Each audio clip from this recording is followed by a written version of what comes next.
Welcome to the Spirit of Truth video podcast. Joining us today is my dear friend, Elisabeth Callahan. She's done so much work in her spiritual life, for herself and for the world. She does tons of work spreading the good news. So stick around, we're going to hear all about it.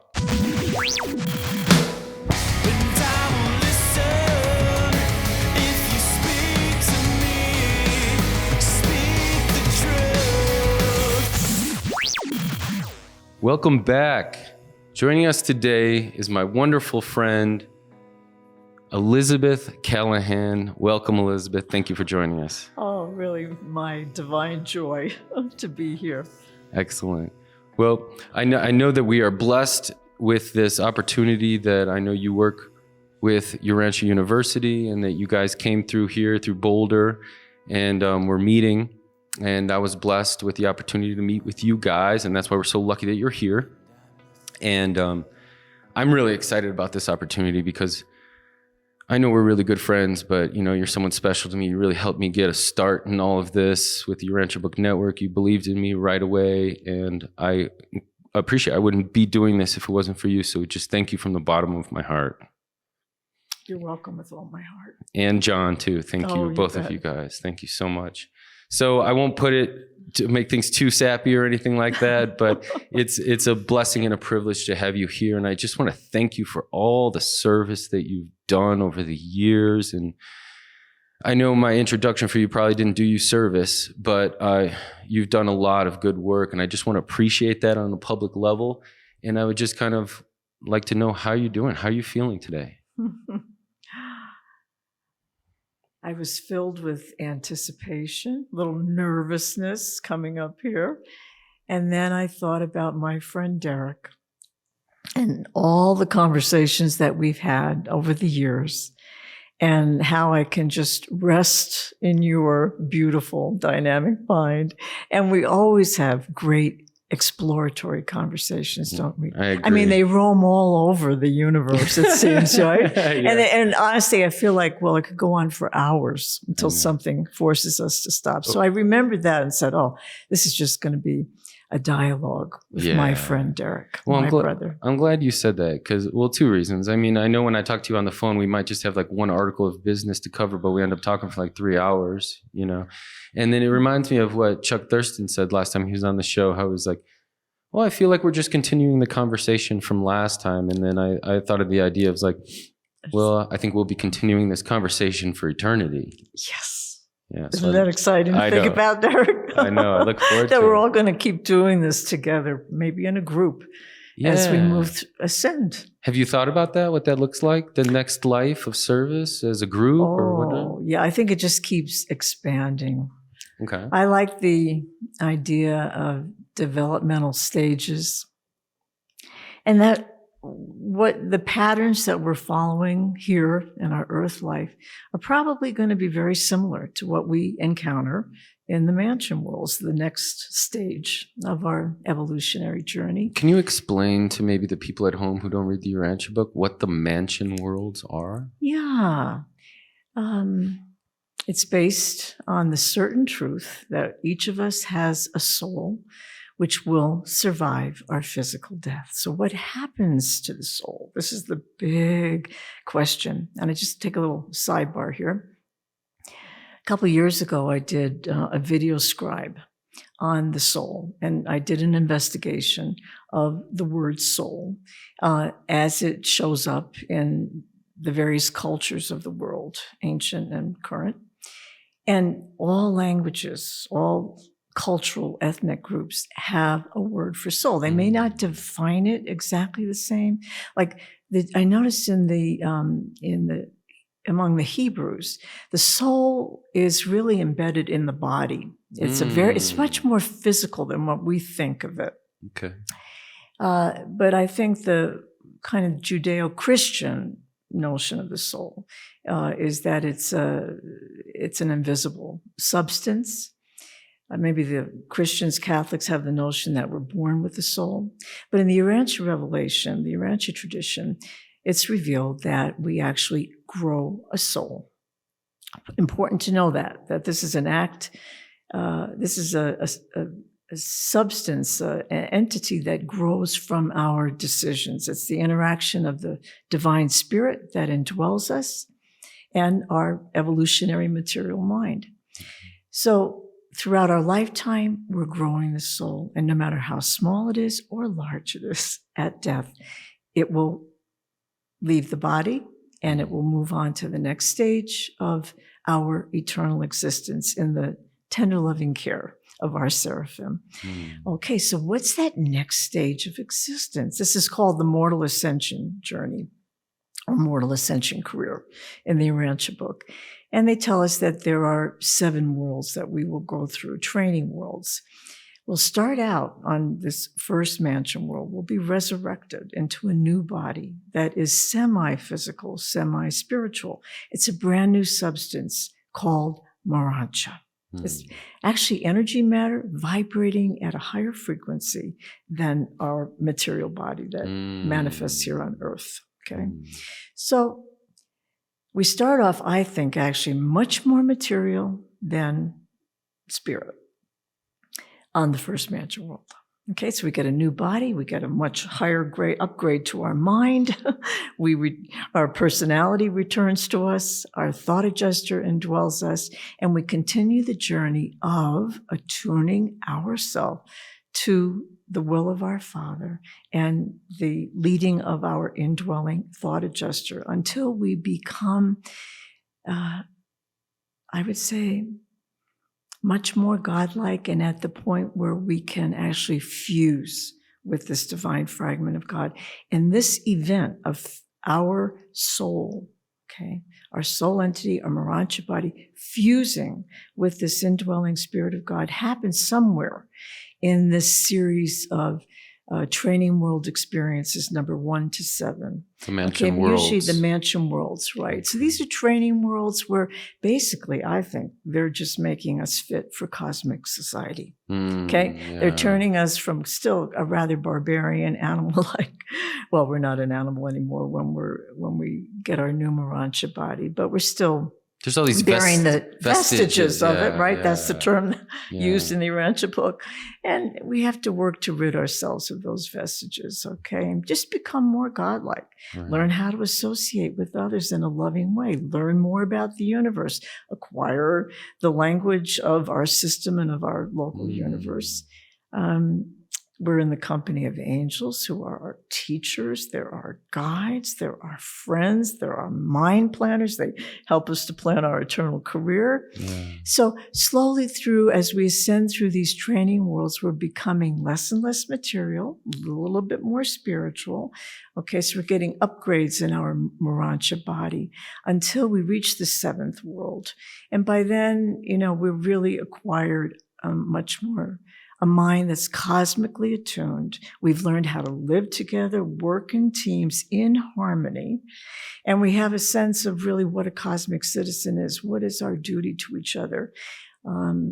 We get a much fuller apprehension, I think, of the Supreme Being in whose body and mind and consciousness we move, live, and have our life in the grand universe. And I think we grow in the desire to serve the body of all beings that are in the Supreme Being and accomplish the work of actualizing the Supreme Being, which is to bring us all to perfection. So the mansion worlds are actually just the second stage of our existence. There might be an intermediary one called sleeping survivors. It might be. Maybe for a lot of us, we're not quite ready to go like from here to the first mansion world quickly. Well, I like it. Reminds me, in the Bible when Jesus talks about in my Father's home there are many, many mansions. Yes. Right? And most Bible readers are kind of like, like big homes? He's got like big homes? But when we realize, yes, their home is the size of a planet and they're worlds so that you can develop, right? Exactly. I look on it as school. And in fact, they refer to our mortal ascension career as just one vast training school. And that much of the reserves, much of the personnel, the higher divine personalities of the grand universe are devoted to the task of helping us really become like God. Well, it seems to me that you've kind of taken that queue in the training, in education, and you've jumped right into a lot of the administration and organization of the Urantia University Institute. For people who don't know about Urantia University Institute and how much work you guys do you think maybe you could give us a little overview of what you guys do and what you do for them? I would love to. I serve on the board of trustees, and I'm the executive director of Urantia University Institute. Where beginning was in 2009, when David Nash had a very brilliant idea to build an online university dedicated to the study of the Urantia Book. So he visited many groups, study groups, societies, talking up this mission. And finally, it was adopted by a group of people, and I was invited to join that first core group of people who were planning the development of this Urantia University. And that was in the fall of 2009. And by 2010, we were incorporated, we had our bylaws, we had a board, wonderful people, including Chris Halverson and Katie Halverson were in the beginning group. Tim Hobbs was the prime initiator, along with David Nash, of this group. Robert Burns was on the board, still is, and he invited me and my husband John to join this planning group. We had Merritt Horn and Andre Rudeus almost from the beginning. Fred Harris helped us get set up. Paula Thompson was on the board and helped us. It was just a luminous group of people. Yeah. So we currently have now a board of 11 people. And if you asked any one of them, they would say we're probably, we're just a very harmonious, well-integrated, I think, productive, effective, and very loving board. Yeah, you guys are all friends. It's wonderful. I was just together with all of them last week, as you know, up here in Boulder. And we spent 3.5 days together planning the mission. And I just want to say that fundamentally, the mission of Urantia University is similar to that of Jesus. I think it's to educate and prepare people to share the teachings of the fifth epical revelation, which are just an, I think, upgrade of the teachings, the life and teachings of Jesus, which would constitute the fourth epical revelation. And it really is building on the essential teaching of Jesus about the parent-child relationship that we enjoy with the paradise deities. And the fact that being in this, recognizing that we are each a son or daughter of God, a child of God, everyone else is too. And this automatically just puts us into this beautiful, wonderful, growthful relationship of brother, sister to one another. But see, I think the distinction, a major distinction between the fourth and the fifth epical revelation is that in the fifth epical revelation, we learn the just astounding existence of the evolutionary deity, the supreme being. Oh, yeah. Okay. And so this is a real upgrade. So not only are we in a kind of divine parent-child relationship with God and a spiritual brother-sister relationship with every other being on this planet and in the grand universe, but we are also embodied in the supreme being, which is an evolutionary deity that came out of the desire, I think, of the paradise deities in conjunction with the master spirits and the eternal past to acquire experience. Yeah. So this supreme being is the compilation of all of the creator, meaning creator's sons and daughters, the supreme creators, and their creatures in the grand universe. And as you know, and I hope our audience begins to know, we're just one evolutionary planet and just a vast universe of universes. And we're all part of something called the grand universe, comprised of 7 super universes, each with a master spirit that has a purpose and a plan for us, and from which our mind is derived. So The Supreme Being encompasses all this. It's the completion of finite reality. It's the consciousness of the finite cosmos. It is the personification, really, of the creator-creature relationship. And the sum total of all of those experiences are it's happening right now. And it will continue. I mean, we can't even imagine the distant future and the probably trillions of years it will take to bring all energy, matter, mind, and spirit in the grand universe to the perfect expression of itself. Well, let's bring that energy back here to the question, to the original question. Yes. Which was, okay, so what are you guys doing at Urantia University? Okay. It was to the average person, like, okay, what is Urantia University? What are you guys providing? Okay, we were an online other than school. awesome lessons like you just shared with us, and I'm not joking. That was a great little tidbit of what it's like to learn from these professors at Urantia University. So please, please continue. Okay. So from our beginning, really in 2010, we began to develop a series of online introductory courses on the Urantia Book, an introduction to part 1, 2, 3, and 4. And a general overview of the Urantia Book, and later we added, thanks to Michael Hill, an introduction to the foreword, or an overview of the foreword. We also studied the technology of the time. And something like Coursera was not created until 2012 by a couple of professors at Stanford University. And that was the beginning of this concept of a massive open online course. And I've been in a couple of those with 100,000 other people, wow. You know, and so they really developed this idea of an online school that could reach people around the world, that would be equipped with great professors and learning materials, and create a classroom in which people could meet and do their work, do the reading, answer the study questions or learning exercises, and have dialogue with the students and the teachers. And they found all kinds of ways to accomplish this. It's just like constantly evolving newer and better ways of accomplishing this. So we began to look at what like iTunes University was doing, Coursera. Coursera was really the gold standard for us. So I thought, well, it's just smart to see, look at what they've invented and find out what they're learning so we can learn from them and design our own online, smaller version of that online school. So we were ready by 2014 after a lot of study and preparation and building a website, finding the kind of the software we could use for the classroom to offer our first classes, which we did in November 2014. And how'd it go?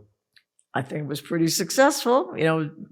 UBIS, which I served on as a teacher, is the Urantia Book Internet School, which is it's a high quality educational vehicle for learning about the Urantia Book with senior students of the Urantia Book. And they've been in business, I think, for over 20 years now. And I served briefly on their board and as a teacher for UBIS. So I very, very much appreciate what they're doing. They are very focused on the text itself, on the Urantia Book.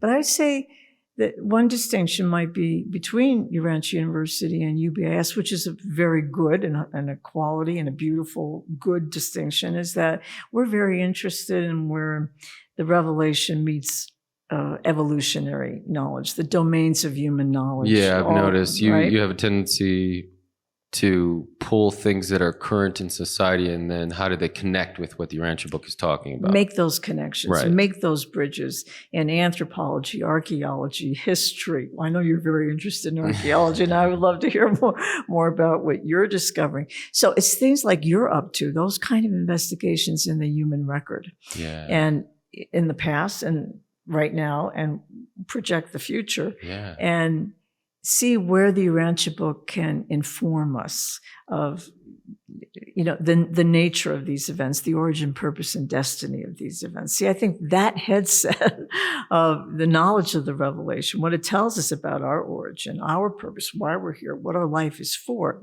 eternal career, and our destiny, paradise and eternal service, endless. You put on that headset and then you look through that. Yeah. At the problems of it's a good filter. It's a good filter to use to view through. Because I think there's so much confusion that leads to frustration and anger and hostility because humans aren't quite aware of their origin, history, and destiny. Exactly. And then it becomes wrapped up in this belief battle versus a revelation revealing sources that, maybe we haven't been privy to before. But once you add it into the equation, oh man, it's like the keystone, right? Everything opens up from there. I love how you said that. I would like to hear more. This is why I love to dialogue with you. And I find so often, I feel like we're swimming in the same current, or same kind of wavelength. So how are you bringing that out in the curriculum? So to walk me through some curriculum or webinars or poco a poco, little by little. Okay. Andre Rodatis, one of our trustees and esteemed instructors, is always saying, grow as fast as we must. As fast as we can, as slow as we must.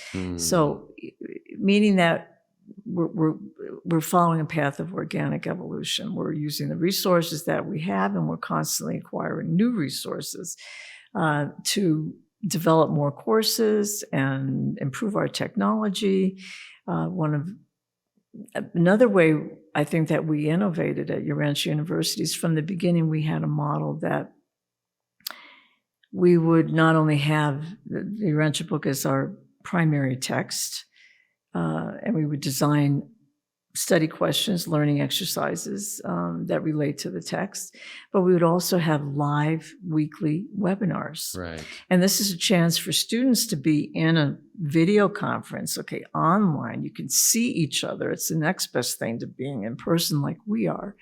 And just have a great dialogue on the Urantia Book, on the lessons for that week, or anything really related to the book, with the instructor. And often several Urantia instructors will be in a webinar with the students. And so we've had some just amazing, I think, soul-expanding, mind-blowing kinds of discussions in our online webinars. Yeah. And we also innovated by having instructional videos, creating instructional videos for each course. And I think we're living in a digital age and a video generation, and this has become a primary way that we acquire information and exchange information in our society is through video images with sound. Well, that's how I was able to meet you. Maybe it was Buck Weimer or someone told you to reach out to me, and maybe you were doing a webinar back in 2015. And I think I was in Brooklyn at that time, and that's when we talked on the phone and we got to meet, and then I ended up being interviewed on your webinar. Now, I don't remember what that webinar was called, maybe like... Could it have been on the Supreme? No, it was something on I don't know, maybe youth or thought leaders or something like that. But I remember I was fresh from my experience of dealing with all of the less, I'd say, messages that don't hold as much integrity. And that was the time when you and I really connected on our Zen Buddhism background and how we're both connect on that notion of, not lying to oneself, complete honest self-expression. And that's not that easy to do. The Bruce Lee approach, right? It's very easy to be cocky and flashy, but to express yourself honestly, as he would say, that, my friend, is very difficult to do. And that was a great connection, a foundation for us as friends to start on. And I was hoping maybe we could take another little turn, and if you could tell us about your deep history with Buddhism and what you've gone through and how that's helped you to place you where you are now. Yeah, we do share a common experience, familiarity with and plunge into Buddhist practice. And I deeply respect your Bruce Lee journey and your training in the martial arts, because that's helped to make you who you are and help move you through these 7 psychic circles, right? Slowly. For all of us. Slowly, but slowly and completely. Better than fast and superficial. Thank you. Yeah. So going deep, yeah. Or tell us how it started for you. I would love to just let the audience know that I was born and raised as a Roman Catholic, Irish Roman Catholic. Really kind of dyed in the wool, true to the faith. Ireland being the land of saints and sinners and poets.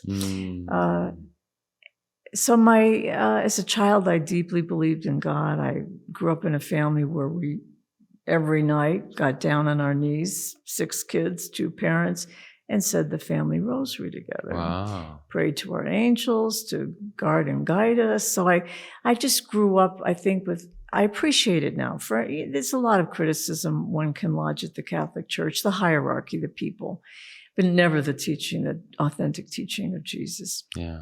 But I got a really wonderful foundation. And what I appreciate most was that it completely embedded me in a faith in the Trinity, the Holy Trinity. In what way? God our Father, the Son, and the Spirit.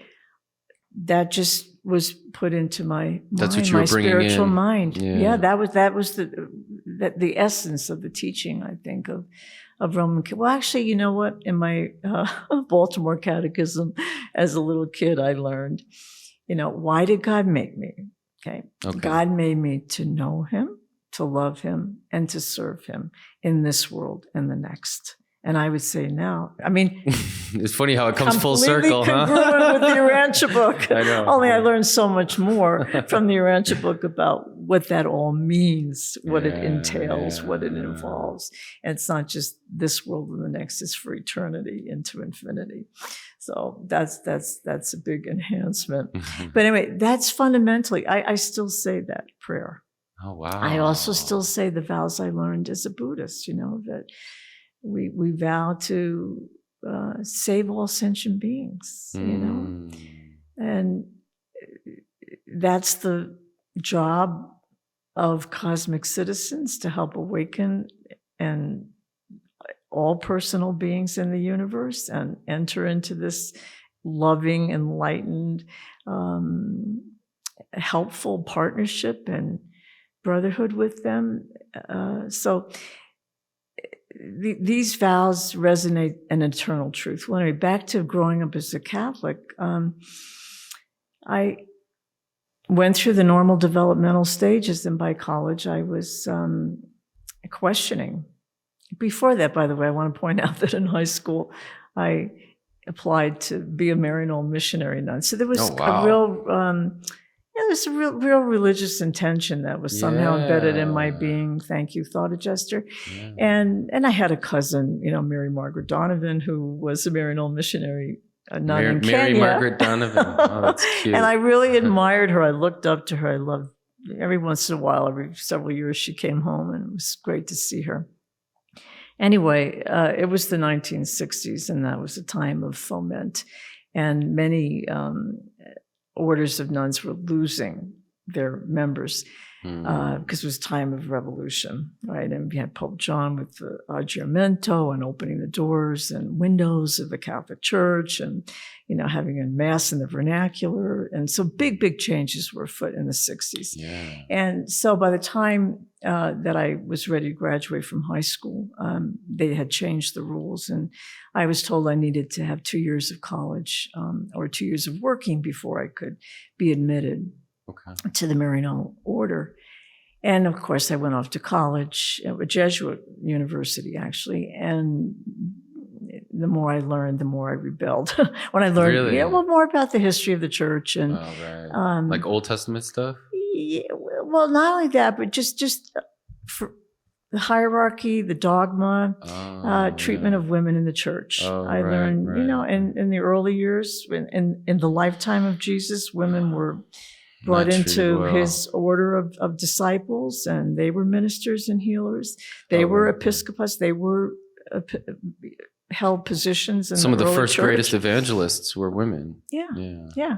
And so that was taken away, probably somewhere in the Middle Ages, and certainly by the Council of Trent, 1562, I think, absolutely minimized to second-class citizens in the church. So I was, like many of my peers, rebelling against that in the 60s.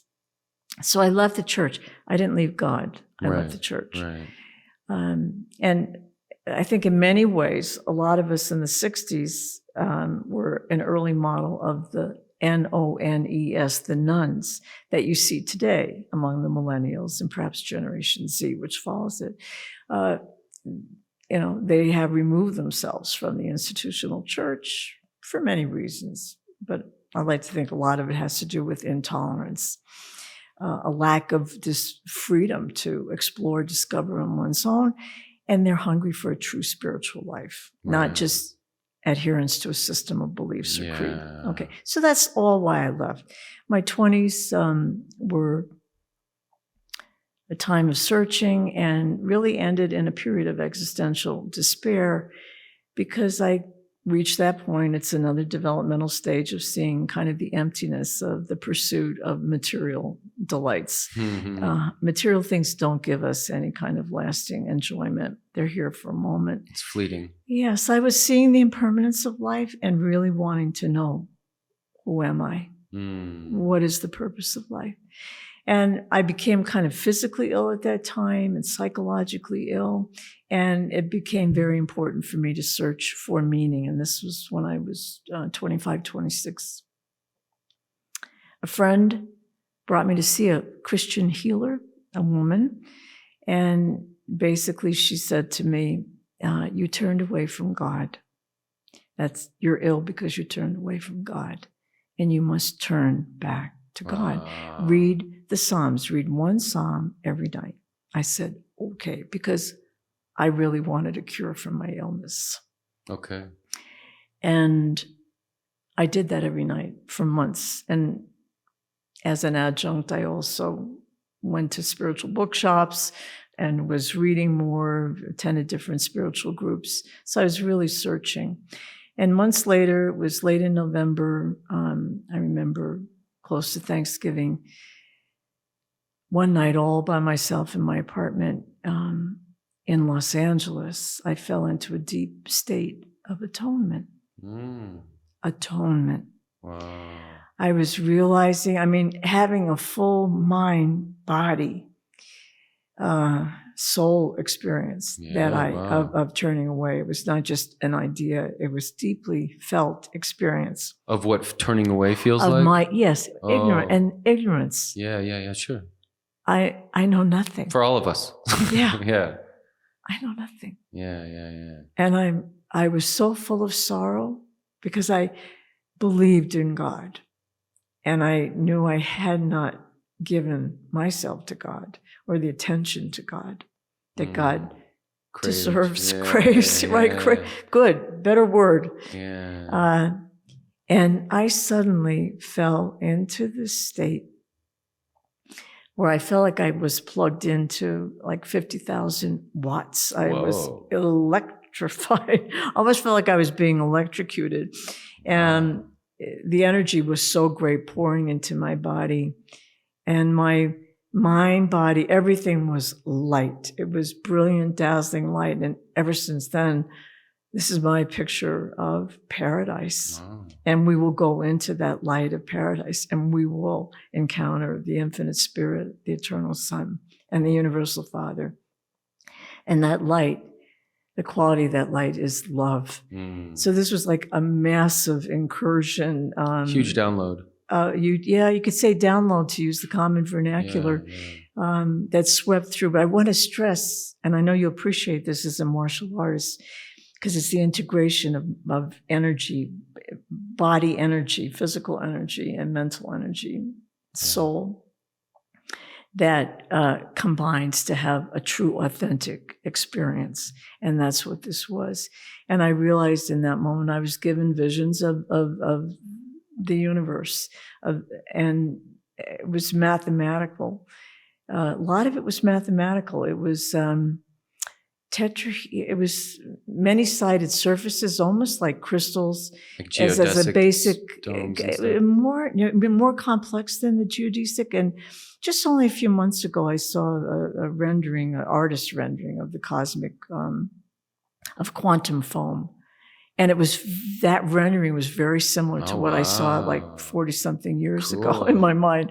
So I've actually, since that event, been trying to understand still, what does it all mean? Okay. And it has to do really with this integrated understanding of science, religion, and philosophy Okay. to understand what happens when we really let God, the thought adjuster, the spirit of God that dwells in our mind, in our superconsciousness, when we open the doors to that and let that in, let ourselves be spiritized. Yeah.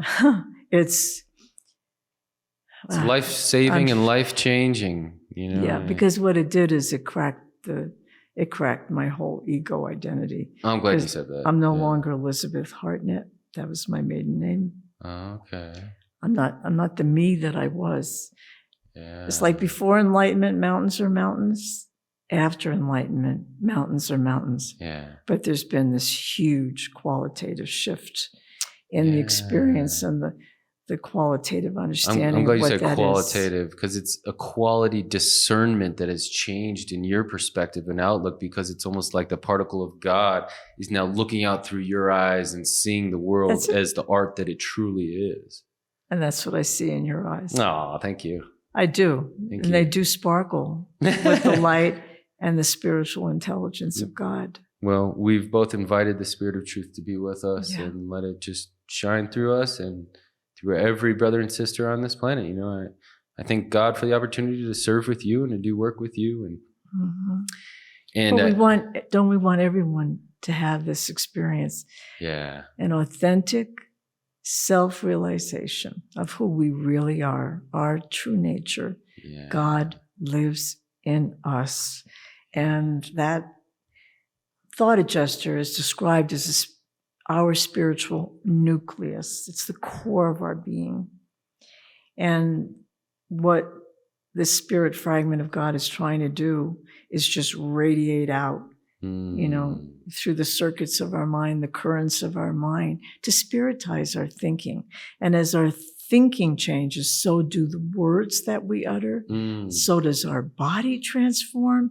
I think all of the spiritual, physical, mindal energies they're just lifted up to a higher frequency. I agree. It's kind of like how Jesus says, you know, seek the kingdom first and the lesser will be fulfilled. Right? Yes, it's all lifted up at the same time.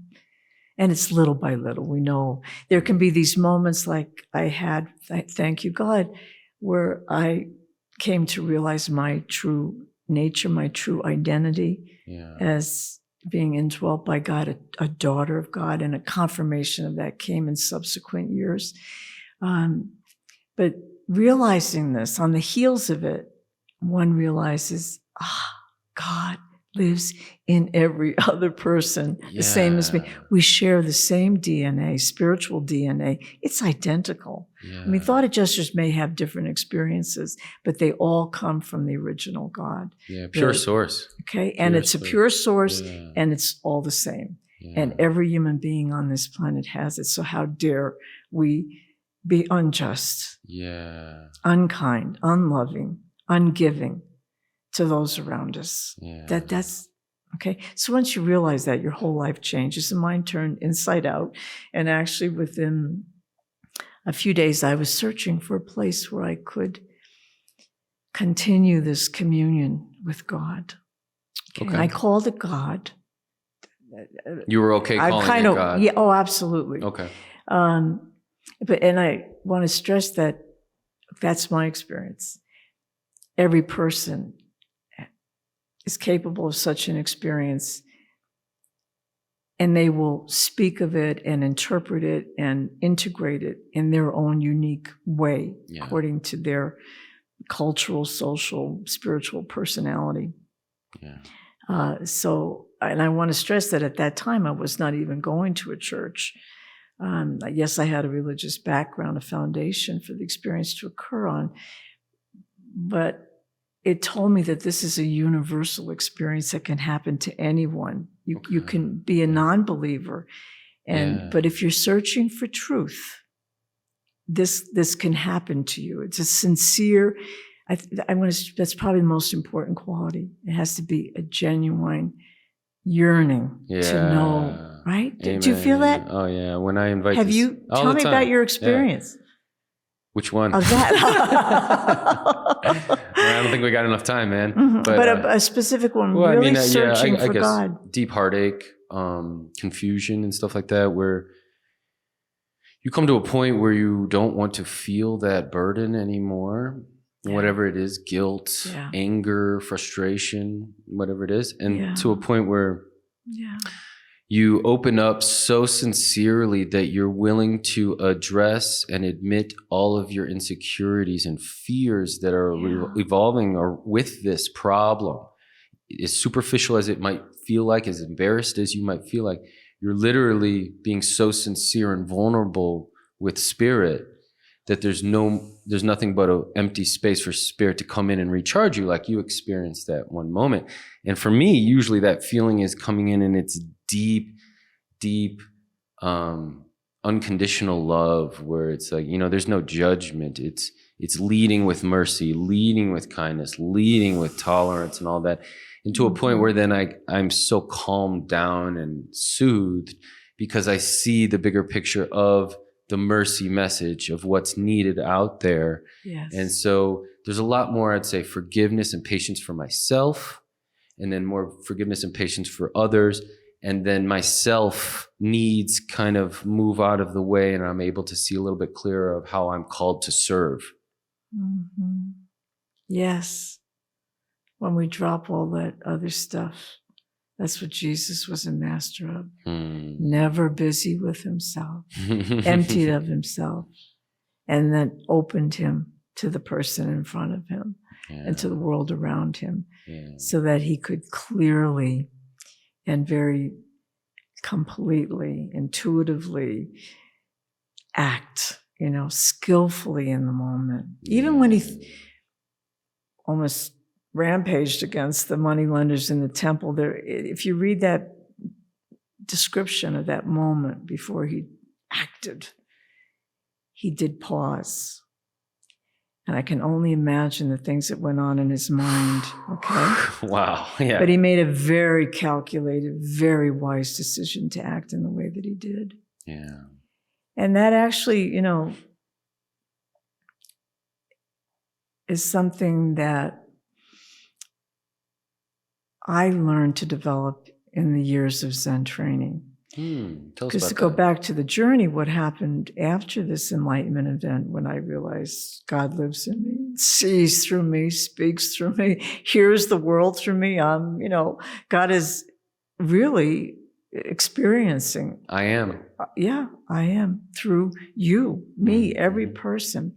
This is going up through, I think, the adjutant mind circles, right? Circuits of Mother Spirit. So it's going right to the Mother Spirit, Master Spirit, anyway, to the Supreme Being. That's, I think, how it works. So the training. Yeah. So what happened then is I wanted to find a place to commune with God. And I happened to have a book that I was going to give as a Christmas present to a friend called Mind Styles, Lifestyles. Okay. And it was a directory of ashrams, retreat houses throughout the United States. I already kind of instantly knew I'm not going to go to India or someplace like that to search for truth. A little more local. Anyway, as I went through, I was in California. I looked at California places. And when I came to the Zen Center of Los Angeles, I had that same electrifying experience, which is kind of how the thought adjuster has always communicated. And I feel like the spirit of truth is, this conviction of truth. So it's like, this is for you. Step into it. This is the way. Go ahead. Right. And I want to say to people, we're getting the leadings all the time. We're getting the nudges from our seraphim, from the Spirit of Truth, Holy Mother, and Thought Adjuster. We just need to be quiet and listen, apprehend, perceive, pick up, and then trust. Yeah. And if it's good, if it's full of truth, beauty, goodness, and love, it can't ever be wrong, So, yes, I had this conviction when I saw that, and I called right away. I made an appointment, and I met the head monk, and immediately, well, he said, how long you've been doing Zazen? I didn't even know what it was, Zen meditation. Right. So he said, well, I'll teach you. So I got my first lesson right there in the office, and I asked if I could move in and make a retreat. And Cool. he wisely said, little by little, just, come in the evening, meditate with us, come on the weekend, then we'll see how it goes. That's a very Zen thing. Let's see how it goes. Okay. So that's what I did for a few months. And then I kept asking, please, may I come, may I live here? May I make a retreat? And so finally, the head monk said, well, let me introduce you to the Roshi, the Zen master. His name was Maizumi Roshi. He's dead now, but he was a master teacher in the Soto school of Zen. I can talk about that later. And the Rinzai school, which is the koan school. So that was my training. And I met with him and had tea and cake and asked to be his student. And he, embraced me and said, yes, cool. Kind of saw me as a vehicle for the Buddha Dharma. And so I did. I moved in and I stayed. I was only intending to stay for a couple weeks, couple months. I stayed for 7 years and studied like you did in martial arts. I feel like I was in a samurai training camp for the mind. Samurai training camp for the mind. Mind and body. Wow, cool. And you know what? I needed that. Yeah. We're kind of a balance.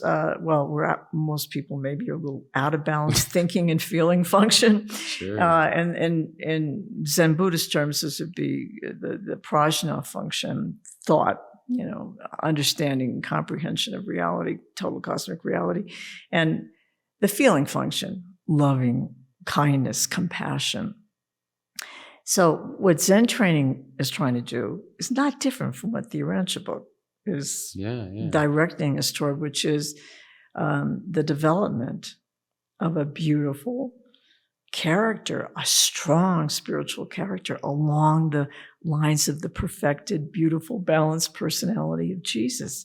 So I'm going to say at this point where I am now, at this age, after all my years of experience, it comes down to character building, character formation, developing the virtues. But by the choice of our mind, based on our faith. Marvin Gowan has a wonderful course, A Way of Life in the Family of God. I know you've talked with him, and he deeply explores the 7 great spiritual truths. Right. And faith is the 7th one that we study. It's my favorite lesson. So, because the experience of growing in faith is spiritually exhilarating and joyful. And the more we believe and the more that we really surrender our lives to the loving truth, beauty, and goodness of God, the more fulfilled we are and the more naturally the fruits of the Spirit are yielded in our character. Yeah, that's one thing I wanted to talk about, how, the fruits of the Spirit can only come out in relationship through personalities, right? Yes. It's like you have to do them in relationship because that's the only way that you can practice these things, and it shows that we are all family, and that's baked in by design. Mm-hmm. So when did you come to the realization that you needed to socialize your spiritual fruits, or at least grow them in socialization and community, or at least personality relationship development, that maybe sometimes we escape when we put ourselves in isolated meditation for extended periods of time? Mm-hmm. And I would say that might be a common misconception of, let's say, a monastic community, because in fact there is no isolation. Okay. And I was living in an American Zen Buddhist community comprised of single people, married people, lots of children were playing, dogs were running around. Oh, okay. We were spread out over about 1 square city block in Los Angeles. Lots of trees, beautiful gardens. And this community of 125 people with, say, maybe another 500 or 600 extended members in the Los Angeles area. So we were a living, vibrant, thriving community, bumping into each other all the time, talking, silent during periods of meditation and retreat. So to me, it was a very normal life, and it was based on periods of Zen meditation, which we developed our mind, and periods of Samu, in which we put the insights of Zen Buddhist meditation into practice. So work practice was very, very important. Everybody had a job, and whether it was in the kitchen, the office, we had a medical clinic, we had a publishing company, and then services like Zen electrical, Zen carpentry, Zen landscaping. Zen electrics. So we're out in the community. Our Cool. medical clinic was open to the community. So we're very well integrated. We're in the middle of Los Angeles. Wow, So yeah, it's okay. helicopters, sometimes Sirens. guns firing at night, sirens. Yeah. So I love that quiet time, like 4:30 in the morning. We got up very early every morning to go to the Zendo to sit quietly. Yeah. What a wonderful way to start the day and put one's head on straight, based in eternal truths. So that was the life. It was a community life based on meditation and work and service to one another. That's pretty good. Okay. Play and trying to get enough sleep. And, we had programs of instruction. I developed one. Actually, Roshi asked me to develop a Zen meditation program for beginners, which I did. So that ran several times a week. And I gave instruction, for years in Zen meditation. So I lived there for 7 wonderful, rigorous, loving, joyous, sometimes distressing times. But it's as close, I think, to Urantia existence as we can get. Now, Roshi always said, we are very imperfect beings, and we have not fully realized Bodhi mind, which is supreme mind. So we do bump up against each other. We're like a bunch of rocks in a burlap bag, being tossed around all the time and polishing and grinding each other. Oh, I like that.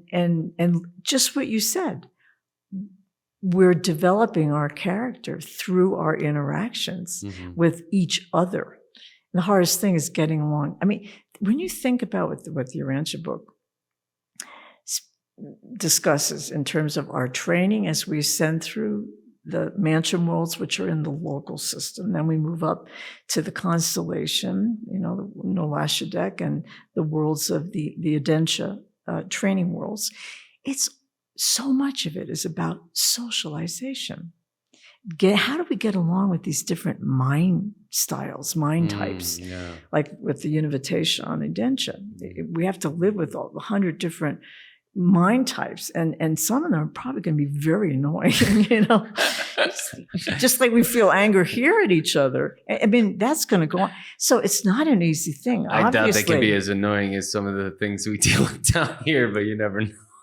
But what is it? Okay, however, this leads to an important thing. One of the great lessons of Zen is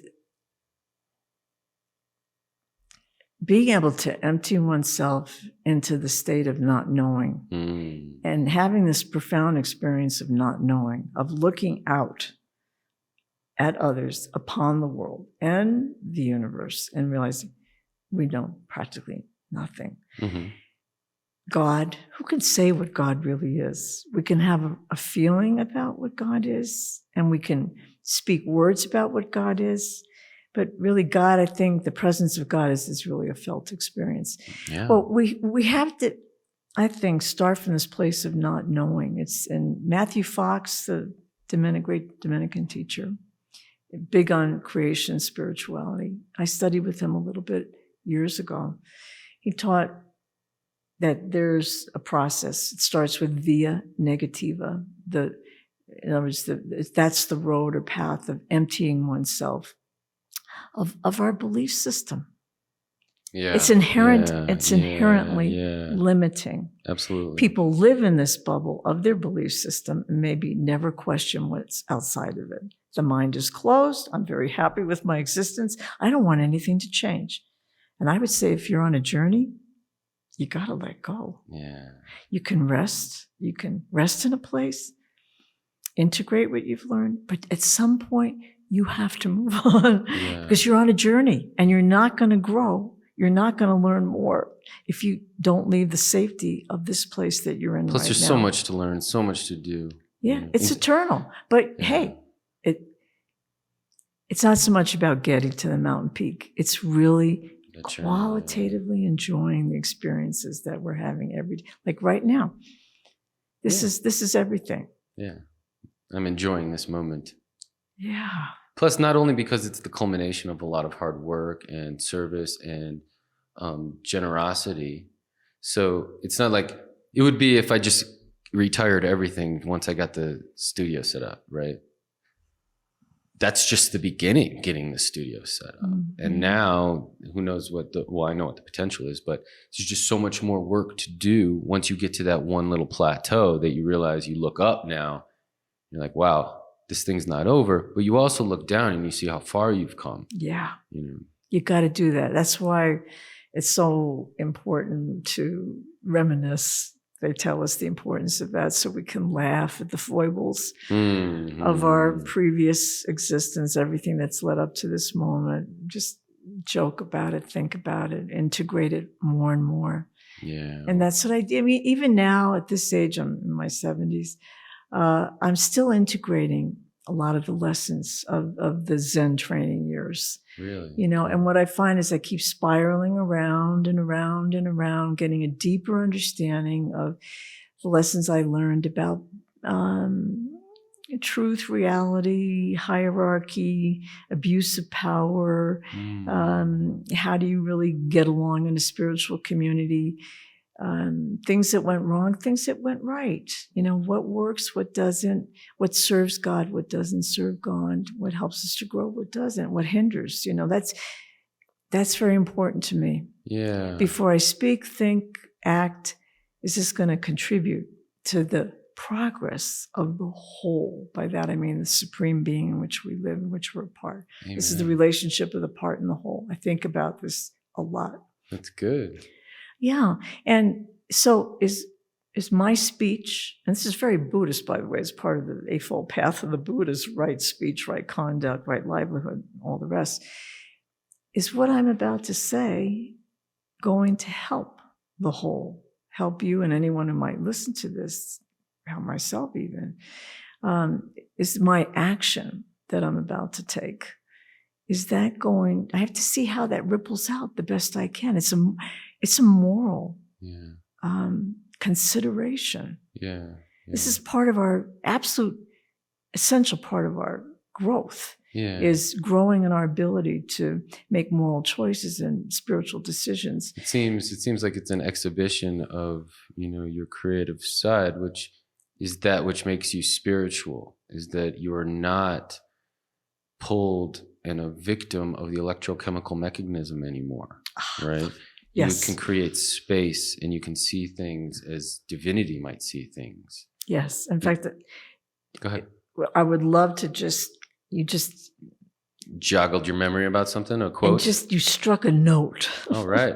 You got something to share with us? A beautiful note about that it's worth repeating for the audience and see if I can find it, having to do with the basis of our The other thing that plays balance. on that is how I think about what Jesus said, where he said, it's not that which enters your mouth that defiles one's soul, but that which leaves your mouth. Mm-hmm.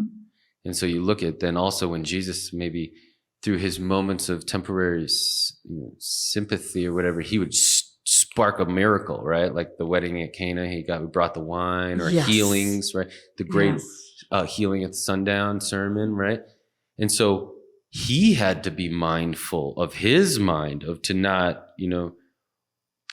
spark a miracle or spark something, or like you said, when he was upset at the money exchangers, there's this piece now that he had to be aware of because he could transcend time. He could make things happen that if he wasn't mindful and discerning and showing discretion, it might become more than what he planned for. And I think that can happen for us too. Yeah, we're not going to start these crazy miracles or anything like that, but we have this opportunity to let Jesus's intelligence in and the spirit of truth in And then we have this shared experience with the master that he's gone through. And so it's like letting your older sibling coach you up a little bit, you know? I like how you express the spiritual intelligence of the Spirit of Truth, ever calling us home to the eternal Son, paradise, well, to our Creator Son, Michael. You know, you talked about balance from paper 110. Yeah. There's section 6 of, if I may just read this one paragraph. We know we don't want this to be about reading from the Urantia Book, but this is such a beautiful paragraph. And it says that lack of spiritual capacity makes it very difficult to transmit to such a material intellect like yours and mine the spiritual truths that are resident in the higher superconsciousness.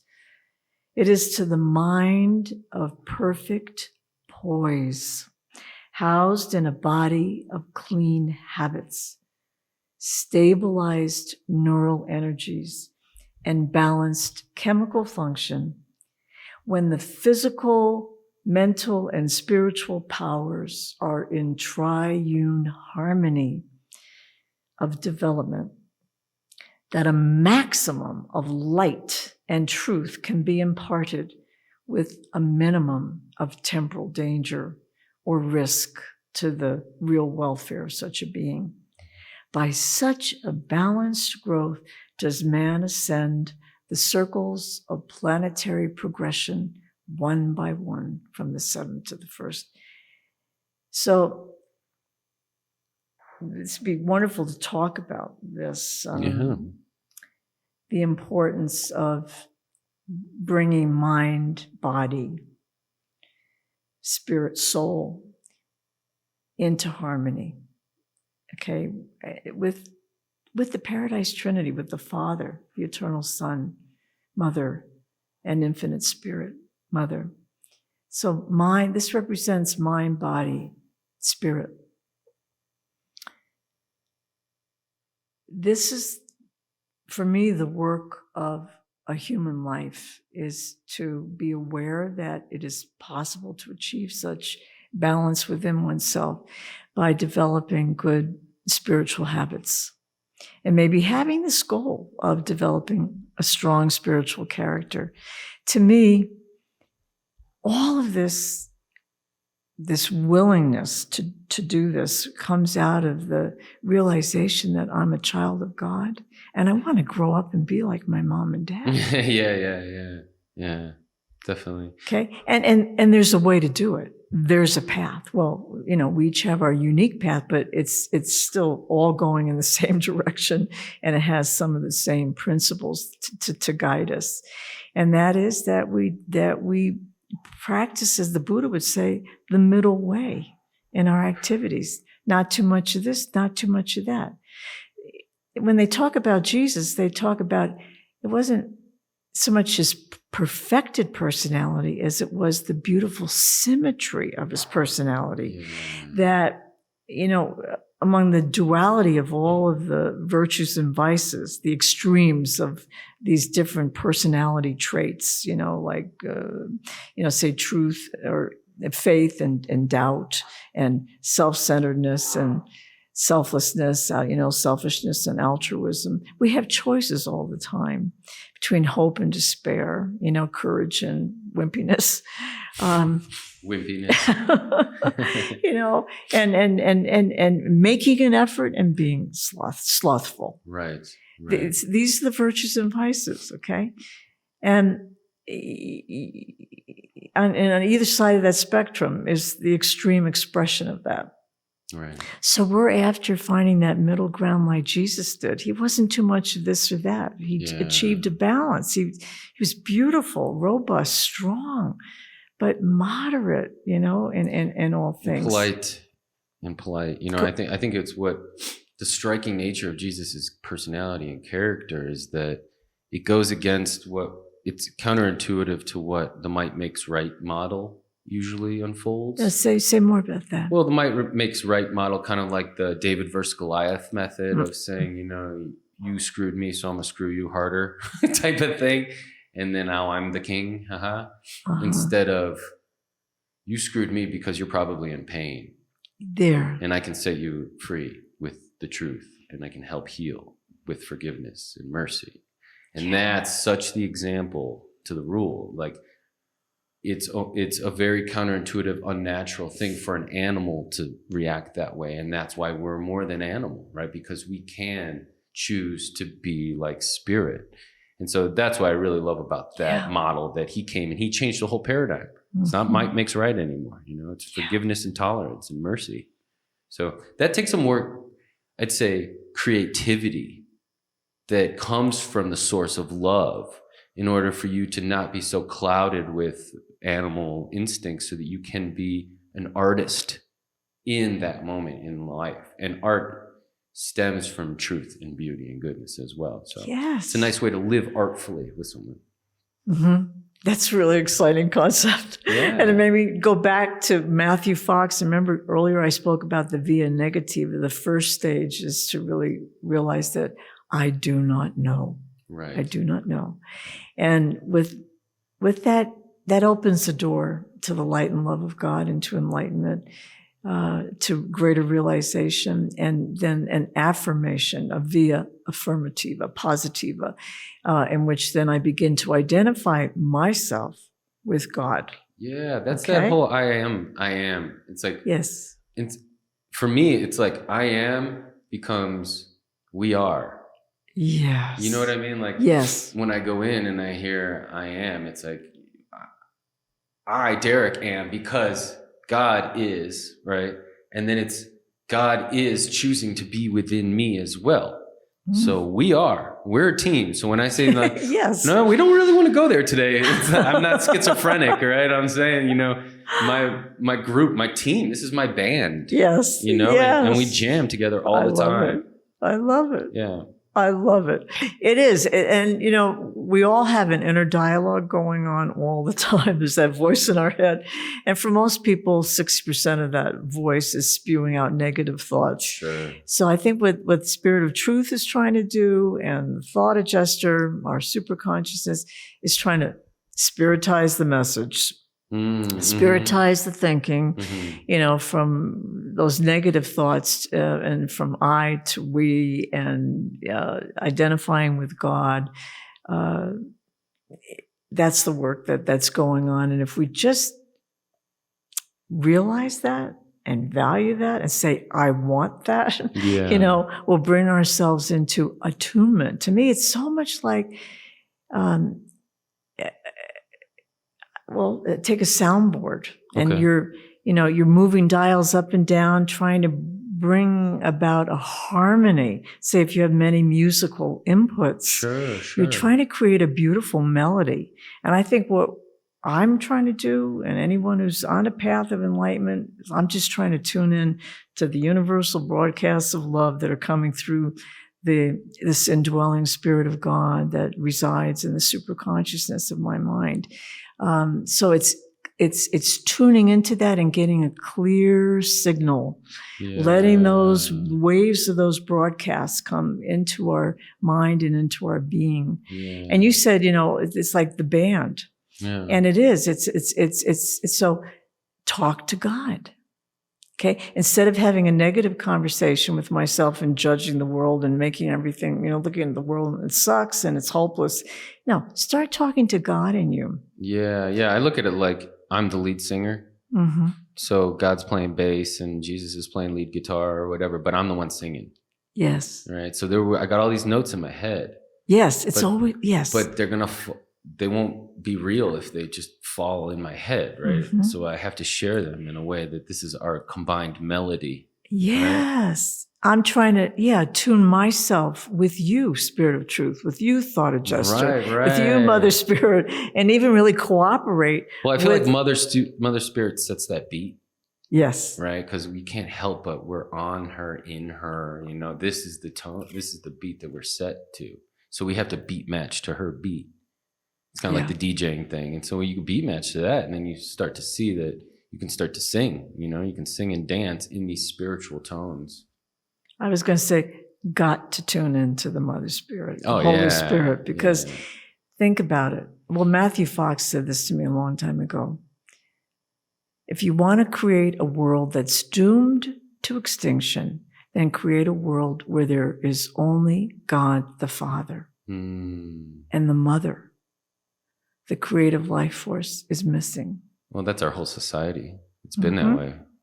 And so what we need to do to rectify this, and again, bring each of us within ourselves, bring ourselves into balance and help other people get into balance, is tune into the Mother Spirit, the source of our love, mercy, compassion, as is the Spirit of Truth. Remember, they're in the same circuit, and they're working the same program. Yeah. That's how lucky we are. We got both. Yeah. And they're all trying to, bring us to Salvington, right? Help us to reach that first stage of spirit in their universe. That's their job. Yeah. Right? Get us up to Salvington, get us all trained, educated, service-minded, loving, desiring to be like our divine parents in paradise. Well, when we talk about this, like divine feminine qualities and character, it's kind of like I've noticed how women can appreciate the teachings of Jesus more immediately. They discern the value in them. Granted, as long as they're outside of the church dogma, but it's just presented as wisdom, like fortune cookie by Jesus type of thing.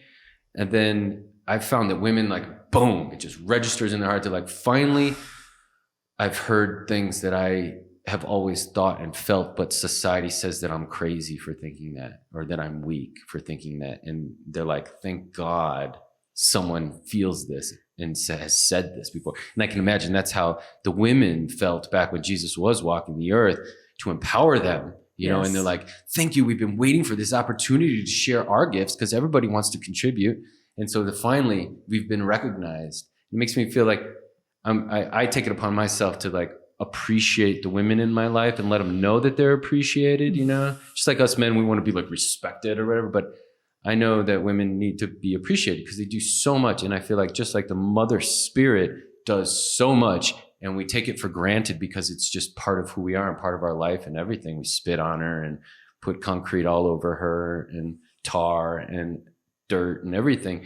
But we take it for granted what she's really doing for us. And just like other mothers, you take for granted that she's helping you with all these different things, like making breakfast and maybe doing laundry and picking you up from school, if you're so lucky to have that in your life.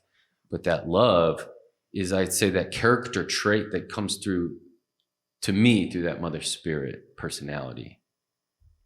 It's beautiful. I've always known that about you and really deeply appreciated this, that you're a manly man and you are filled with loving compassion too, and appreciation for the gifts that we get from our Divine Mother. Mm-hmm. And so you're, to me, a beautiful example of how it's possible to develop along this way. And I think it's why men and women love Jesus, because he was this beautiful balance, really, of the law and the thought of his Father, the creative act of the Father, but also he's the embodiment of the love and mercy of the eternal Son. And of course, with his consort, the creative Mother Spirit, together they rule as this beautiful balance of feminine and masculine energies and powers, creative powers. Yeah, I like to think that Jesus not only revealing the love of the Father, also revealed the existence of the Mother Spirit to us, in that he had such an artful eye of discerning quality and value that he was able to see her in the water, right? Mm-hmm. And I just love how my boy Bruce Lee always says, be water, my friend, and it's that spiritual cleansing and rebirthing from the water is Mother. Mm-hmm. And so he's almost like teaching his apostles and everyone else how to find her, because he, as of May 18th, AD, or 9 AD or whatever, whenever he passed away. Now you got me Yeah, to 90. 20. Yeah, 26, 27. Yeah. Okay. Sorry, I'm just trying to. Yeah, I got to check my dates too. But when he passed away, I mean, on his way passing away, he knew that there would be a proclamation of equality. Mm-hmm. Yes. And this is when Mother Spirit is personally knowable by all of us. Mm-hmm.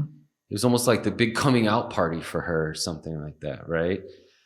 And she chose to be that way too. And so it's kind of like, get ready. I'm going to introduce my partner, and it's going to be something special. And I want you to be able to recognize her when you see her. They were both on an evolutionary journey, and they still are, aren't they? I mean, they're evolving with us. They may be the supreme creators, but they also are evolving in experience of how to not only build a universe and create all the personalities that inhabit it, but help it to evolve toward the perfection that's latent within it, right? Yeah. That's latent within all the creatures, converting this into just a beautiful expression of paradise. Well, really. how do you see the pattern of creative spirits coming down to us, in our family patterns and things like that? Because I remember in reading that part of the Proclamation of Equality, where it says, that Michael and Mother, this is a pattern that goes on all the way down to mortal creatures. From paradise, really, to the local universes, and then to the evolutionary planets within those local universes. There's this idea of a spiritual family, and it really begins within the Trinity. The Father is the Father of the Son, and together with the Son, parents of the third conjoined actor, the Infinite Spirit, third person of the Trinity. So right there is the beginning of it's from the eternal past to the just eternal future, this pattern of family and all the interaction that goes on among those three, and then all together, as sevenfold, which we're in now. In the seventh super universe, we're expressing all the interactions that are possible within these three persons of the Trinity. That's what our Master Spirit is keyed on, and our universe is keyed to. And so here we get to express in our lives and our being, I think, all three persons potentially of the Trinity. So this model then is replicated in the pattern of a local universe. A creator son comes, who's the offspring of the universal Father and the eternal Mother Son, and the creative Mother Spirit of our universe comes from the Infinite Spirit, kind of further incubated in the Master Spirit. So she's pervaded with the spirit of the Master Spirit of our seventh super universe. So they come together. And they build, they're so creative together, right? So I think they came, according to the book, about 400 million years ago, 400 billion years ago, rather, to create this local universe. It takes time. And all the creatures that live within it. We know we're the lowest, but we also, in a way, are the most fortunate. Who else gets to be indwelt by a fragment of the first source and center of all that is? I know. Of the infinite Father. That we will fuse with that. Yeah. We will access that. If that's ever a case for express for yourself from this heart, you're expressing with the Father. There's no need to run anywhere else and channel anybody else right now. This is gift from the purest source of all sources. Yes. So we can become a perfect child. So here we are in this local universe with these beautiful divine parents, a creator son, a creator mother. And they give birth to all of these orders of personalities, right? With all kinds of jobs to do to help perfect this universe. And we are the mortal creatures. And unfortunately, we've been ignorant of the role of the Mother Spirit in our local universe. Because if we were more aware of it, we would have a more balanced world. We would not be living in a patriarchal society and cultures, patriarchal civilization. So I think that's and the work. Nature, we'd respect nature more, I feel. Well, yeah. And I think you and I talked about this before, but I always had a feeling when I read about Jesus going into nature, how he loved to take walks and go off into the mountains, and he encouraged his apostles to do the same, is because he really was encountering the spirit of the Mother Spirit in nature, because she pervades everything. Can I share a quick story on how I experienced? Yes. Oh, I'd love to hear it. It was on Good Friday last year, or this year? Yeah, this year. Good Friday. I was up with my girlfriend. We were in the Collegiate Peaks in Colorado. I don't know if you're familiar with that. Near Salida. It's there's all these 14,000 foot peaks that are named after some of the Ivy League schools like Columbia, Princeton, Harvard, stuff like that. So we were out there and we were celebrating Good Friday out in nature. We went on a hiking trail called Agnes Falls, where there's this woman who fell off of that cliff right there a long time ago. She was quite an impressive woman, a pioneer in the 1890s. So went out there on her own to do it. It was really impressive. But nonetheless, we hiked this, and there was a waterfall there. And it was the waterfall trickled down into a little pool and then came down further down into the river to a little gulch area. And I was just hanging down, and I decided to climb the waterfall while she stayed down there, and I climbed the waterfall, and I was just kind of praying and thinking about Mother Spirit a little bit and Jesus. And then all of a sudden, these two pieces of wood just started floating right there in the little pool that was created. Okay. And I looked at them, and they were like redwood kind of. And I grabbed them both, and I went down to where my girlfriend was, and I was just kind of sitting on the rock, praying, meditating, and then it just hit me. The way that the pieces of wood were shaped, there was like a notch in one of them, so they fit right on top of each other, and it fit like a perfect cross. And then there was a notch on the big boulder that I was on, so I could just sit the cross right on it.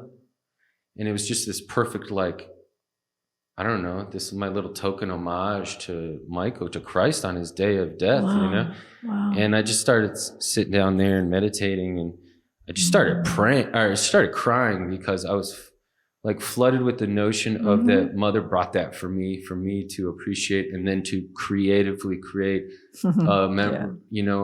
something to commemorate my master. And her and I got to creatively do that, you know, and with my significant other being part of that, you know, I have such a beautiful, creative respect to the truth. And that was such a good opportunity for me that I just thank God that I had the ability to discern it. You know what I mean? So that was important. That was probably the best Good Friday I had. That's really beautiful. I'm very touched by that. It was like a gift brought to me to celebrate truth. Yeah. Little angels, midways, whatever, Mother Spirit, all cooperating to create it sounds like a profound moment of appreciation. I know you're so attuned to the Spirit of Truth. It's the name of your broadcast. And you are as well to the Holy Mother Spirit. And this is it's like a physical manifestation of the living reality. Literally, the well of water brought forth this thing that just all of a sudden popped up out of this pool. Yes. And two of them popped up, and then they fit perfectly. I was just like, thank you. Yes. I appreciate it. You know, and I say thank you, like, because I live in Colorado, so there's so much beautiful nature out here as you're experiencing. Yeah. So every day on my way to work, I probably see about 3 hawks and a couple of beautiful ravens and stuff like that. So I use that as my opportunity to say hello to the Mother Spirit. Yes. I feel like, you know, it's her saying hello to me, and I appreciate that. As a hawk flies by, I say, oh, hello there, you know, thank you, hi, you know, and I can't help but then maybe think about, I wonder if when Jesus was walking on this earth, if she found little ways to say hello to him, and maybe send some birds on his porch singing to him in the morning, or whatever it was, you know, that reminded him, you know, Spirit is talking to me in nature. Yes. Absolutely. And I think it's what the Urantia Book makes the distinction that it might be incorrect, you know, before you're truly enlightened as to the reality of the Paradise Trinity, to think that nature is God. Right. But once you know God, and God lives in me as a child of God. And we learn about our Creator Son and Creative Mother, who are divine parents in this universe. Then we can see that everything is the outworking of our Creator Son and Mother Spirit. That's, I think, the genuine, accurate, or truthful way to comprehend that. I agree. And appreciate it. It's the outworking of, it's the end result of, it's the song that has come through. Yeah, there's nowhere the Mother Spirit is not. Yeah. She's omnipresent. She's the air we breathe. And when I walk in nature, I feel the electricity of nature. And I attune. Sometimes I have a problem with static electricity in the winter when it's very dry and I'm petting my cats and it's just hundreds of sparks, you know. And they're like, oh, they want to be petted, but it's like, oh God, I'm going to get sparked, you know. It's small, but still, ping, you know. So anyway, so I search for how do I, you know, because I'm so electrical, how do I just get in balance here? And you know what I found? Finally found one anecdotal comment on the web. It said, go outside barefooted and just stand in the grass. Stand on the ground and for several minutes and you will be recalibrated. You're grounding yourself. Regrounded. Yeah. Okay. And that just takes care of the static electricity problem. Interesting. So I ground myself in nature. And I want to just share with you a wonderful experience that I had 2 years ago, 30 years ago maybe. And thank you to the wisdom of the Native Americans, okay, and their great wisdom tradition where they talk about Grandfather Sky and Grandmother Earth, and, you know, they have such a deep, they have awareness and appreciation, so different from us that just take, use, exploit, you know, to make us feel good or have a better life. But they're so aware that they live in this interconnected, interdependent relationship with all living things. And that if we all take care of each other, there will be balance, there will be equilibrium, there will be peace, you know, relatively speaking, in an imperfect world. Anyway, I went on a vision quest, and it was with 12 women and led by a really very spiritual woman who prepared us for 2 days before we actually went on the vision quest. So after the preparation, we each went out. We were in the Sespe Wilderness in Central California. And we just all went off in our own directions. We had no food. I had no water. And we were going to spend a night alone in this wilderness.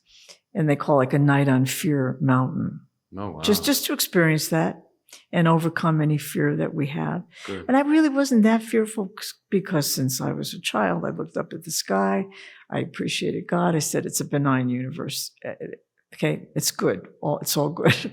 So I went into this vision quest with that headset. And I found a place by a stream. It was kind of rocky, but I built a medicine wheel and I sat in the middle of it. You know, I paid homage in the 4 directions, and then I waited for night to fall. I had no food, no water, no candle, no light, nothing. And just at dusk, a bird came and just a few feet away from me and sat there on a rock and sang me a song. And I just said, thank you, Mother Spirit. Aww. Thank you. I'm not alone, you know? So I actually had a wonderful night. Not much fear, not really. And I put my head to no blanket, nothing. It was warm weather. And I slept on the ground and could hear all night like the roaring sound of the stream. You know, the sound of that was transmitted to the ground. Oh, wow. Cool. It was very comforting. So a wonderful, basically a really wonderful experience of being in harmony with nature. And I returned the next morning to the campground, and there was a teepee had been built, and it was a sweat lodge, and it was 12 women. We all stripped down, went inside. The medicine woman had the hot rocks and would throw water on it, create steam. So you're really, really sweating. It was hot in there. And then just chanting prayer after prayer. Each of us would say a prayer. Cool. And I went through almost an hour of this purification. And most of the women had crawled out through the flapping the teepee, and a few of us were left behind. And then finally it was my turn. I felt like I had evacuated from every orifice. You just snot it. Yeah. Anyway, all let go. Body, mind, spirit, Good. soul. Spirit's always purified. And finally then, in this state of, after praying to the Grandmother Earth, really expressing appreciation for our life, for the interconnection of all life that supports my life, our life, I crawled through the flap. And honest to God, it was like being born. It was like leaving the uterus and being born as I crawled through the flap, came out into the daylight. And, women were gathered around me. They had a bed of sweet smelling sage, and I crawled onto that and I was kind of curled up like a little baby. I was almost fetal. Yeah. And there was just the love of the mother expressed through these human women, caring, nurturing, tending, supporting, and my eyes open. I mean, that's probably, I think somehow my maybe it was just spiritual perception had expanded so greatly through that ceremony of purification and atonement and at one-ment and I looked around, and for the first time I really saw the energy moving through the grasses, the tree trunks, and I saw the whole forest. There was just it was one energy circuit. Yeah, I could see the energy moving, and I've never quite lost this. I got somehow a higher attunement, I think, to the energy grid of the earth and the Mother Spirit's energy grid, and this electrical frequency. I mean, that runs through all life, and if you put a wire into a tree, it's something like 1/10 of a volt. Small amount. You can't really. You're still tapping into it, though. Mm-hmm. You couldn't run a device off of it, I guess, unless you had many wires and were tapping it. But it's there. Everything is alive. Yeah. And this is the gift of the universe, Mother Spirit. Yeah. It's the gift of life and of consciousness, right? And we know from the Father we get it's a fathomless gift of personality, which enables us to function as this being and keep developing and becoming godlike. And this personality pattern that we are will take us all the way to paradise and beyond. And the gift of the thought adjuster, the fragment of God, that enables us to become one with God. Yeah, what a team. Yeah. I always look at it like the thought adjuster is a bit of the conductor in this whole performance. The spirit. How do you see the thought adjuster? Well, I see it as through the adjutant mind spirits, I insert myself into the mother. Mm-hmm. And that's kind of like the base. Is maybe you look at like a chakra meditation or Kundalini yoga, where it's growing the circuits of my encircuitment into her is creating a capacity of fertile ground, where then the spirit of truth is hovering above, waiting for the invitation. Mm-hmm. And then it comes on in when it's invited, but it has to be in that sincere, fertile, unconditional, loving ground, right? Like a seed does well in unconditional, loving soil, good soil. Mm-hmm.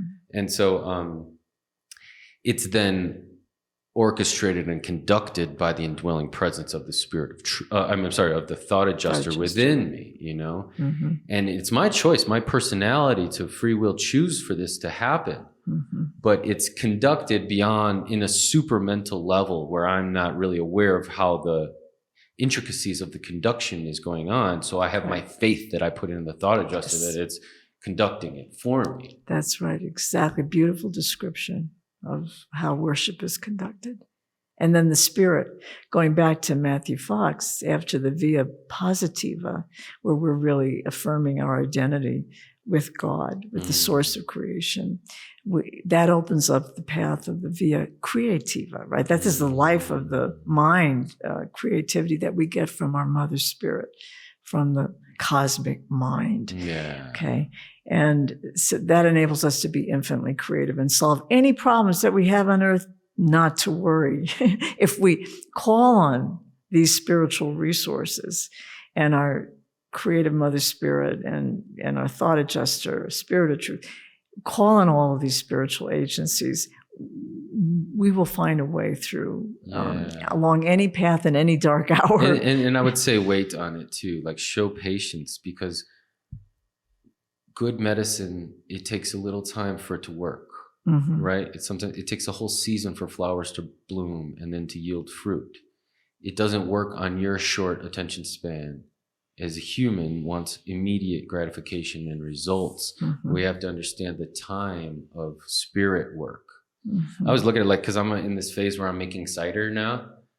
Yes. And so I was like, sometimes I sit down and just hang out next to the bottles of cider. It's like they're part of the family or whatever, and I pray and stuff. And I was praying for somebody that I would like to see them get out of some of their own suffering that they have just due to lack of awareness of what's going on spiritually. And I always pray for them. And then I was looking at my cider, and then I got a message where I was feeling it was almost like Jesus talking to me or whatever, the Spirit of Truth, and saying, Derek, you do all the appropriate steps for making cider. You add the yeast, the nutrients, and the juice, and you don't question whether cider will be made from it because you know it'll be made from it. You follow the proper steps. Why do you not trust that the proper steps you've taken spiritually will create a spiritually born person, right? Trust in the process. Trust that spirit will handle it. Yes. And you can't force the fermentation of a soul, right? No. But you can provide the proper environment for the growth of the soul. And then have faith. It's beautifully stated. The environment is so important, I think. We're at this, after the via creativa comes the via transformative, the final path. And that's where, as we are being spiritually transformed by the thought adjuster, thought controller, the indwelling Spirit of God, as we are being transformed. So then we go out as ambassadors, helpers, teachers, ministers, comforters, to the society around us and help others to transform. Amen. So that's where we're at, and that's really now truly the mission of Urantia University is to create that set of conditions that are really conducive for spiritual living, forming good spiritual habits, for coming into self-realization that I am a child of God, you are a child of God. How do you live that? And as we develop and ascend in God consciousness, okay, this is like the vertical axis. This is this relationship of my self, my personality, which is initially a material personality, right? Which could possibly not even survive death. But that material personality, material mind are being spiritualized during our lifetime. We are growing this soul, right? And so this is going to be our journey on the what I would call the vertical axis. Sure. Okay, axis. The relationship we have with the indwelling spirit, with the universal Father, okay? But we have this horizontal axis, right? And this is the world, the whole arena of our personal relationships in the body of the Supreme Being. This is where we're all growing together, okay? And the more we realize that, then the more we will really hold hands and act with purposeful mind, right? Spirit-directed mind to do that which is good and which brings out the inherent perfectibility of each and every person, being that's in this supreme body, okay? So this is the horizontal axis. This is where we go out into the world and we work. We're in ourselves being transformed by the Spirit, and we are acting in ways that really support the individual's transformation by the Spirit. So we're on the outside kind of pecking on the shell of the chick who's inside, and trying to break out. That's what this life is all about. And Marvin Garland likes to talk about it like in trimesters, a period of gestation of a fetus. That, we go through these stages of development in our human lifetime from birth to death. And we are progressing in awareness, and hopefully we'll wake up to the fact that, yes, God lives in me as me, and everybody else. And so I'm going to help you as much as I can, get there and walk along this path with me. And then when we die, that's really our birth. Yeah. We're in the womb and wondering what comes next, what's out there. It might not be as good as it is in here. Do I really want to leave this? And people cling to life, not knowing that the whole this is just a, embryonic stage. We're growing our soul. The soul is what counts, growing this soul, a substance that is immortal and that can survive physical death. The rest is this body's scaffolding, Yeah. Enjoy it while you have it, but, don't cling to it. It's counterintuitive, because you think that as I grow and develop into a greater being, then I'm going to have more stuff. Mm-hmm. And then I'm going to acquire more. And you even look at ancient royalty, how they'd be buried with their servants and all their treasures and everything like that, because it's a sign of what you've culminated, right? Or yes. what you've culminated for yourself. But to me, my spiritual development has been a process of simplicity. Yes, yes. And Say more. Well, very much like Bruce Lee, one of his lines is, in establishing your martial arts style, use that which works and discard the rest. Right? And for me, it's a very feng shui approach of that which serves me and serves God, or serves God, serves me, and serves everyone else. I'm holding on to that. All the other stuff, it's wasting my time. It's getting in the way. I want a pure, direct line to the source. As God plugged into me right to the source, I'm plugging into God to the source. I want it to be a pure line. I don't need middlemen, right? And so I think that's what, God intended, and what Jesus was telling us is like, look, you got God in you. You don't need authority and accreditation given to you by some priest class or some class that has these titles that needs you to pay tithing to them. And then what did he say when the Sanhedrin came up to him when he was in Jerusalem at the temple? They said, upon whose authority do you teach? Right? And they're like, where's your accreditation, mister? Right? And he's like, well, let me ask you, upon whose authority did John teach? Right? And so we have the authority, and we know when we're given the authority by the great I Am to go out and, like the Mother Spirit does with her angels, hit that field and start serving. Go out, right? Expansive. But there has to be that transformation inside, that soul fermentation process, right? It can't be an egoic going out. Yeah. Because when that happens, then it's about, I think, the acquisition of power, fame, money. It's more materialistic. Well, Jesus said to the Philistine who was kind of thinking about the Jonah and the whale story. And he basically, in a nutshell, said, we're all Jonah, and we have a duty to fulfill the will of God in our lives. And the moment we run away from that duty, and go on to all sorts of excursions to escape from our duty, then we are subjected to the leadings that are not in reflection of divine righteousness. And that's how you get into trouble. You're not listening and following your duty. I'm not saying this judgmentally. We all need to know what our duty is. I can't tell you what your duty is, but it's living in accordance to what the will is for you. And that's an unfolding. We all get stuck. I still get stuck. And, but I always remember the words of my Zen master, which echoes in my mind: just keep going. Don't get stuck. Don't hang on to this. This beautiful, maybe, appearance of God you had, or insight you had, or just don't hang on to any of that. Integrate it. It happened. It's experience. Let it become part of you, and just keep going. This is the journey. If we're meant to explore this entire master universe and throughout eternity, and I think it helps me to recognize that my life is a journey, that life is a school, that we're meant to progress. We're meant to go step by step, grade by grade. We have to learn the lessons. Sometimes I look at life as a series of halls. Okay.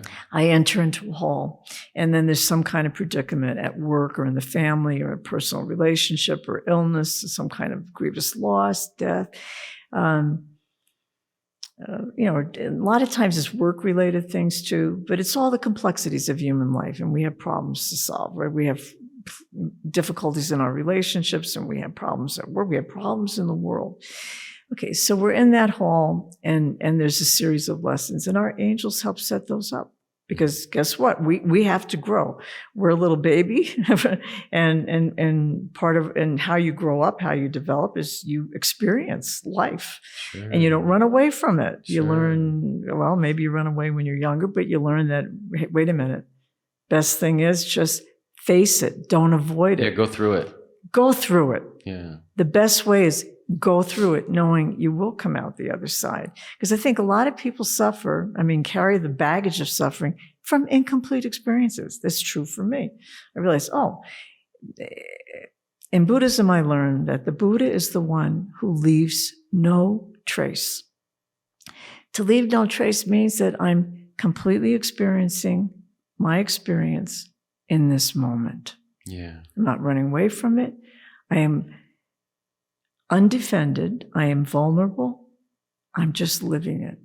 Whether it's a scary moment, a happy moment, a sad moment, a triumphant moment, I live it, and live it fully and complete it. Have a complete experience and move on. But a lot of people stay stuck in a moment of loss, disappointment, or sorrow. I would say even victorious moments they can stay stuck in too. I mean, Yes. Not only the whole scenario of the guy who's 40 years old and still thinks he's in high school football, right? Yeah. When he was a star. But also I would say in our spiritual experiences, because some people might have like spiritual experiences with God or whatever they feel is coming through, and then that's it. They don't move on from that. They always pull from that one time. And that would be kind of like if you're pulling from that, the amount of pull-ups you could do when you were 5. And here you are now, a grown adult, and you still only do 5. You know what I mean? Like you have to grow, you have to mature and bring in new things. This new framework, like just keep extending the goalpost. Yeah. Okay, it means everything that you learned is still a part of you. Sometimes when we're on the brink of realizing something big, we often experience terror. I do. As a Zen student, and I'm sure you encountered this along the way in your martial arts. I still do. Look, when I was on the brink of the studio, there's fear of accomplishing your dreams. Yes. But the accomplishment or the joy comes in the accomplishment, and it's not that. It's like you get flashed a vision that you know is for you, and either you go out and you get it and create it, or you don't. But I feel like creating that is part of living up to your duty. And fulfilling your duty. So if you don't fulfill your duty, there's such, I'd say, like a resentment and guilt, and just all the animal fears start coming in because you're not living up to your calling of what is here for you, Not living up to who we really are. There's that motto that says we're not using all the personality credits that we've been given, right? That, yeah. Our mind is more powerful than we know. And I would just say, look at the world around us. Our minds, our personalities have created the world the way that it is. Yeah. And now with the internet, we're really getting to see and hear the consciousness, the summation, or just the voices that form this collective consciousness of our planet. It's our barometer.